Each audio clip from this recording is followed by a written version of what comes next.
estamos como tema o que você tem plantado com a sua língua.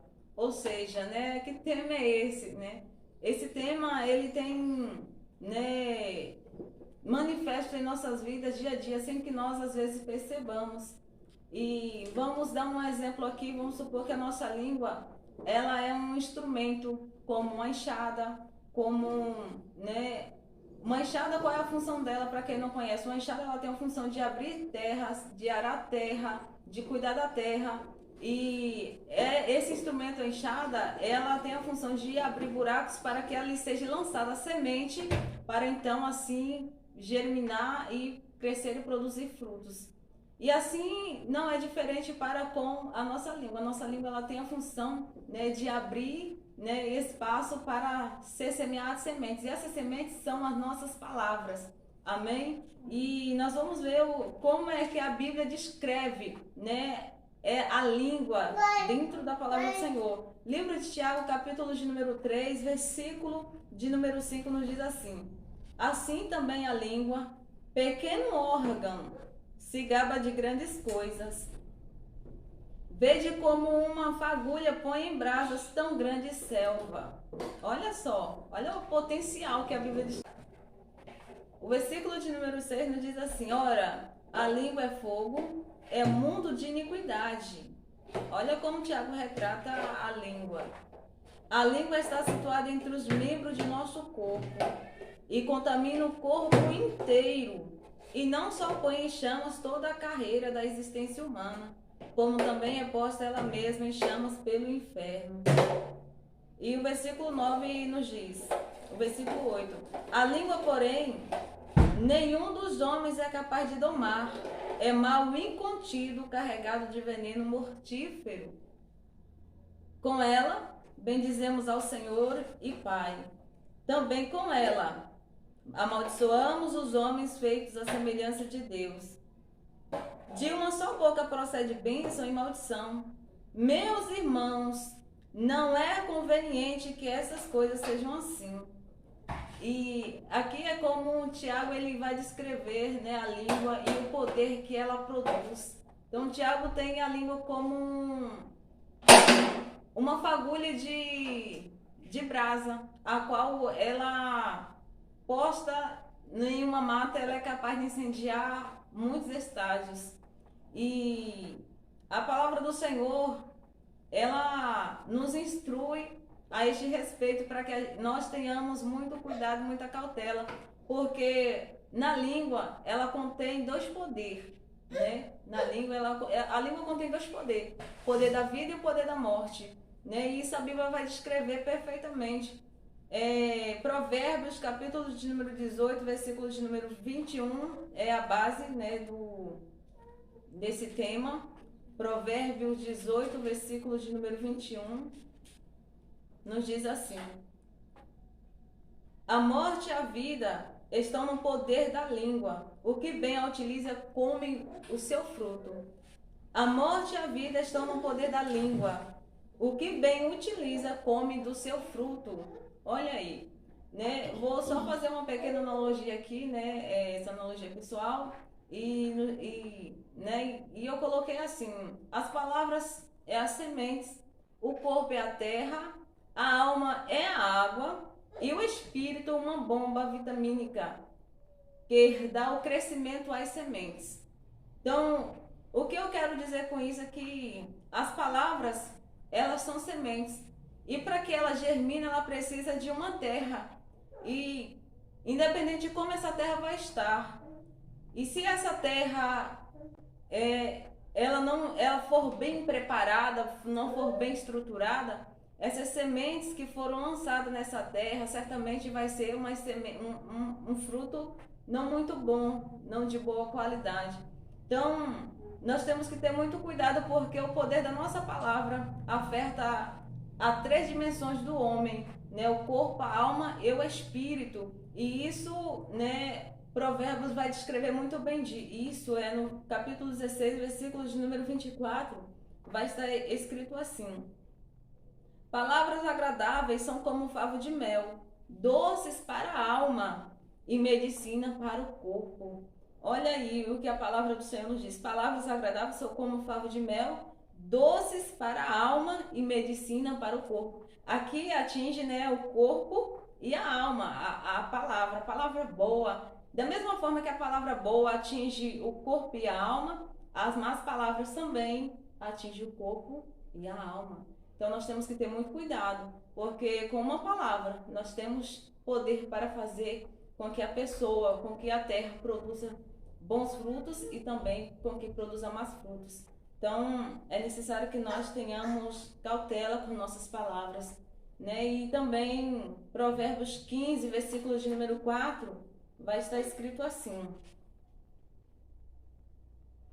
Provérbio 15, 4 nos diz assim: a língua serena é árvore de vida, mas a perversa quebranta o espírito. Quebrantar aqui está no sentido de desanimar, desanimar o espírito. Então, lá em Provérbios 16, 24, nós vemos que a palavra, a nossa língua, a qual produz o som, os sons das palavras, ela tem o poder, né, de afetar o corpo, a alma, e aqui nós vemos que o poder da palavra, a palavra, ela tem poder também para afetar o espírito. É por isso que tem muita gente depressiva, até mesmo pais que não são sábios com suas palavras para com seus filhos, amaldiçoam, xingam, falam palavrões, e os filhos não querem, muitas das vezes são deprimidos, são desanimados, são quebrantados, e não querem sair do seu quarto. Por quê? Porque quando sai para fora, ouve palavra de maldição. E aquilo atinge o quê? Atinge a alma. Atinge a alma. E nós vimos aqui que a alma, ela é a água, ela rega. Ela tem a função de regar. Então, quando nós, de fato, estamos oprimidos na alma, ninguém consegue ver, né? Aos olhos nu, aos olhos humanos. Porque é na alma. Na alma. Só quem sabe que foi atingido é a vítima. Então, a palavra, ela tem esse poder de oprimir a alma, de oprimir de uma tal forma o qual o espírito recebe, né, essa bomba e bombeia ainda mais, de uma forma absurda para a alma, e o corpo sente a pancada, o corpo sente que algo está fora do seu controle. Por quê? Porque o espírito e a alma não estão bem, porque foram lançadas palavras de uma forma absurda, de uma forma que veio oprimir de uma tal forma que essa pessoa não sabe mais o que fazer e pensa até às vezes de tirar a sua própria vida. Então, aqui nós vemos que as palavras atingem as três dimensões do homem: o corpo, a alma e o espírito. Então, muito cuidado com o que fala, muito cuidado com o que produz, né, a sua língua. O corpo recebe a informação por meio da audição, a alma recebe e passa a informação para o espírito, que o recebe com um impacto, seja para destruição ou seja para vivificar. Então, você tem um poder na sua língua, tanto para produzir a vida, quanto também para destruir a vida. E nós vamos em Mateus capítulo de número 15, Mateus capítulo número 15, versículos número 11 e 18, vai nos falar assim: não é o que entra pela boca o que contamina o homem, mas o que sai da boca, isto sim contamina o homem. E o versículo 18 nos diz assim, ó: mas o que sai da boca vem do coração, e é isso que contamina o homem. O que sai da alma, o que sai do coração é o que contamina. E aqui o Senhor Jesus, ele vai repreender a respeito da tradição dos anciãos, mas ele deixou um exemplo bem claro, né, do que os lábios, a língua daqueles homens iníquos, homens hipócritas estavam fazendo era muito mais absurdo do que, né, o que os discípulos haviam feito, que era comer sem lavar as mãos. Jesus disse: não é o que entra, mas é o que sai. E o que tem saído da sua boca, né? Qual a semente tem saído? O que você tem plantado com as suas palavras? Você tem plantado vida dentro da sua casa ou morte dentro da sua casa? Então, analise e reflita em nome do Senhor Jesus. Glória a Deus. Então, nós podemos ver, né, o quão, como a Bíblia, ela é tão necessária com relação a nos capacitar, do quão cuidadoso e cuidadosa nós devemos ser ao usar as palavras, né? Por quê? Porque as palavras ela têm um poder de destruição de uma forma absurda na vida de qualquer pessoa. Sim. Em Provérbios, lá em Provérbios 21, vai dizer o seguinte: o que guarda a boca e a língua, guarda a sua alma da angústia. Outra versão vai nos dizer: quem é cuidadoso no que fala, evita sofrimento. Então, tudo aquilo que eu declaro com os meus lábios, né, as palavras ela volta como alimento para a minha alma. Então, tudo aquilo que eu falo já é o fruto que foi plantado, né? Então, tudo que eu falo surge de um pensamento. Verdade. E todo pensamento vai vir da onde? Daquilo que eu ouço. Sim. Então, isso vai causar efeito, como a missionária bem disse, né? Como vai dizer lá que o Senhor ele nos concedeu um órgão capaz de dar vida ou de levar à morte, ou seja, a língua.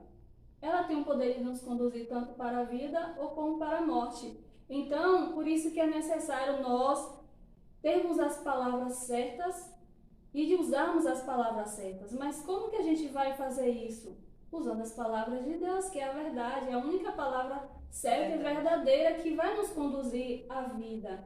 Porque se a gente está cheio se a gente ouve coisas, palavras, como a missionária bem deu um exemplo, né? Se o pai ele não medir as palavras né, compara com seu filho, se ele é um filho que ele não está respaldado dentro da palavra de Deus, eu tenho certeza que não vai atingir, porque ele sabe que a palavra de Deus já é mais que suficiente para proteger ele de qualquer maldição, palavra de maldição. Sim. Então, o que eu ouço vai determinar como a minha vida vai ser dirigida. Então, eu quero te perguntar, o que você tem ouvido e o que você tem feito com as palavras que você ouve? Seja ela de vida, palavra de vida, absorve para dentro de si. Porque quando a gente retém o que é bom, a gente irá frutificar o que é bom. Se você ouve palavras de morte, infelizmente, a consequência será o quê? Uma depressão, uma ansiedade. É tanta doença aí né, que é borderline, essas questões, né, de depressão sentimental na vida do ser humano. Então, só que às vezes a gente tem uma tendência a absorver mais o que é negativo do que é positivo. Já prestou atenção nisso, né? Sim. Por que as palavras negativas elas nos afetam mais do que as palavras positivas? Deus às vezes está dizendo: você é meu filho. Isso é uma verdade. Isso é uma palavra que gera vida dentro daquele que crê na palavra de Deus. Porque ele já nos deu a vida. A palavra dele é vida, mas a gente não aceita isso. Por quê? Porque a gente tende a reter mais o que é ruim para nossas vidas. É muito fácil isso. Por que será que a gente consegue mais reter o que é bom, as palavras ruins do que as palavras boas? Porque muitas das vezes a gente não procura buscar a verdade, essa verdade em Deus, o que Ele pensa de mim, o que Ele deseja de mim, quem eu sou nele. Ou seja, isso também representa uma questão de identidade, muitas das vezes, que a gente não consegue ter em quem nós somos em Cristo. Porque quando nós temos uma identidade, nós sabemos que nós temos um pai. E quando o seu pai terreno lança uma palavra de maldição sobre a sua vida, e você decreta que não, que o teu pai celestial, o nosso pai que está no céu, decretou uma palavra de bênção, você vai tomar posse disso. E não sobre o que o teu pai terreno liberou sobre a tua vida. Então, se você já tem palavras boas, a tendência é você, independente se você vive um lar destruído ou não. Lógico que as palavras ruins, por um certo momento, ela vai nos causar uma certa tristeza. Muitas das vezes, porque a gente, poxa, né, vindo do meu pai, vindo da minha mãe, de alguém que eu poderia estar ouvindo uma palavra de incentivo, ou ouvindo, não, meu filho, você é amado, independente de como estão as circunstâncias, mas a gente sabe que em muitos lares isso não é real. Né? E muitas das vezes que os pais falam para os seus filhos já são de coisas que eles já ouviram dos pais deles. Então isso vai se tornando um ciclo. Então, se a gente não conhecer a verdade, verdade da palavra de Deus, que tem o poder de nos gerar vida, jamais palavras negativas vai nos gerar destruição de uma forma absurda, né? Então, a gente tem que manter as palavras certas, né, na nossa boca e refletir como vai dizer lá em o Senhor vai dizer lá em Josué 1:8, vai dizer assim, ó, não deixe de falar as palavras deste livro da lei e de meditar nelas dia e noite, para que você cumpra fielmente tudo o que nele está escrito. Só então os seus caminhos prosperarão e você será bem-sucedido. Bem, mas o que isso tem a ver, né, com o poder da língua e tal? Porque quando a gente está cheio da palavra de Deus, quando a gente medita nela dia e noite, né, quando a gente cumpre ali o que a gente busca cumprir o que nela está escrito, há uma promessa de Deus sobre a nossa vida que é o quê? Os meus caminhos prosperarão e você será bem-sucedido. E ser bem-sucedido não quer dizer que eu vou ter dinheiro, porque as pessoas fazem essa ideia, né? Liga essa ideia de dinheiro à prosperidade, não é. Você será próspero na sua vida emocional, na sua vida espiritual. O Senhor faz próspero em todas as áreas. Mas quando a gente retém a palavra de Deus dentro da gente, por mais que a gente ouve palavras de maldição, palavras que vêm para nos causar destruição. Então, a gente devemos nos apegar às palavras de Deus, que é as melhores palavras, palavras que geram vidas eternas. E vidas enquanto nós estamos aqui também na Terra, né? É verdade. E continuidade com o tema, o que você tem plantado com a sua língua, temos o tópico, blinde sua alma para que ela não seja atingida por palavras malditas. E talvez você se pergunte o que tem a ver se blindar sua alma com a língua, com palavras malditas. Mas em Efésios capítulo 6, verso 11 ao 13, nos diz assim: revesti-vos de toda a armadura de Deus, para que possais estar firmes contra as astutas ciladas do diabo. Porque não temos que lutar contra carne e sangue, mas sim contra os principados e contra as potestades, contra os príncipes das trevas deste século, contra as hostes espirituais da maldade nos lugares celestiais. Portanto, tomai toda a armadura de Deus, para que possais resistir no dia mau, e havendo feito tudo, ficar firmes. Ou seja, nós devemos nos revestir da armadura de Deus, para que possamos estar firmes nos dias maus, firmes quando vier as tentações. Pois, quando nós não estamos revestidos, nós estamos propícios e livres a tudo, todas as ciladas do inimigo. E estando livres, né, das armaduras, estando desarmados, nós estamos propícios a aceitar tudo aquilo que Satanás nos induz a fazer. Ou seja, nós estamos propícios e livres para dizermos palavra mal, para que nossa boca fale qualquer que seja a palavra, tudo aquilo que vier sobre a nossa mente, sobre o nosso coração, como foi dito através da vida das meninas.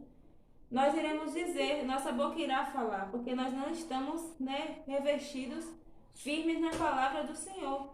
Como é que a gente se reveste, né? Uma das maneiras de nos revestirmos é através da palavra de Deus, através da oração, através do jejum. E se nós não estivermos revestidos dessa armadura de Deus, nós iremos estar abertos a tudo aquilo que o inimigo nos induzia a fazer. Ou seja, um exemplo, se nós não estamos ligados em Deus, nós não estamos revestidos do poder de Deus, nós iremos deixar a ira nos dominar, a raiva nos dominar, nós iremos deixar qualquer sentimento ruim nos dominar. E quando o sentimento ruim nos dominar, nós iremos falar coisas que muitas das vezes não agradam a Deus. Como aqui está descrito, palavras malditas, nós iremos amaldiçoar aqueles que nos cercam, nós iremos falar coisas muitas das vezes que não deveríamos dizer, sendo filhos e servos de Deus. Por quê? Porque nós não estamos revestidos, porque nós não estamos buscando em Deus esse revestimento. Então, por isso que é necessário blindar nossa alma, para quando o inimigo vir com suas astutas ciladas, estejamos firmes diante da presença de Deus, para que nós possamos resistir a essas investidas do maligno. Porque quando nós não estamos revestidos e nossa boca fala o que dá em nossa cabeça, o que dá em nosso coração, nós iremos estar fazendo a vontade da nossa carne. Nós não iremos estar mortificando a nossa carne. Muitas das vezes a gente fala palavras para o nosso familiar, para o nosso esposo, para o nosso filho, que nós não queríamos dizer por não estar revestidos dessas armaduras. Em Tiago, capítulo 4, verso 7, também vai nos dizer para resistirmos, né, a todas as ciladas, contra todos os males que forem intentados contra nós. Tiago, capítulo 4, verso 7, vai nos dizer: sujeitai-vos, pois, a Deus, e resistir ao diabo, e ele fugirá de vós. Então, através do revestimento, o inimigo não terá poder para usar os nossos lábios para proferirmos palavras malditas para as pessoas que nos cercam, ou até mesmo para pessoas que muitas das vezes a gente nem conhece. Um exemplo, numa briga de trânsito, que a pessoa, Satanás muitas das vezes usa alguém para nos irar naquele momento, numa briga no local de trabalho, numa briga em qualquer que seja o lugar que a gente esteja naquele momento. Quando nós estamos revestidos e Satanás usa certas situações, nós iremos ter o domínio sobre a situação e nós iremos sobressair sem precisar nos irar, sem precisar sentir raiva, sem precisar muitas das vezes amaldiçoar naquele momento, aquele local, aquela pessoa. A calma, a mansidão irá nos deixar, né, leves. E a palavra de Deus nos diz aqui para sujeitarmos, pois, a Deus. E nós nos sujeitando a Deus, nós iremos resistir ao diabo, nós iremos resistir a todas essas investidas que Satanás lança sobre nossas vidas, lança sobre nós, através de outras pessoas, através de sentimentos, através de momentos, através de, muitas das vezes, situações que nos cercam no nosso dia a dia. Então, blinde a sua alma para que ela não seja atingida por palavras malditas. Blinde a sua alma para que o inimigo não tenha poder de que você seja um instrumento dele para amaldiçoar as pessoas que te cercam, para amaldiçoar as pessoas que estão ao teu redor. Que você possa estar, né, firmado, se sujeitar ao Senhor, para que o inimigo, para que toda essa situação fuja diante de você, diante da presença de Deus. Que você também possa guardar esses 2 versículos, desses 2 livros na tábua do seu coração, que você possa abrir e meditar na sua casa, que você possa buscar entendimento em Deus, de como você deve se revestir a sua alma. Então, até o próximo vídeo, fiquem todos com a paz do Senhor Jesus, e que nossa boca, que nossa língua possa ser um instrumento do Senhor para abençoar vidas aqui na terra, enquanto estivermos aqui, não para amaldiçoar, mas para abençoar vidas e abençoar aqueles que estão ao nosso redor.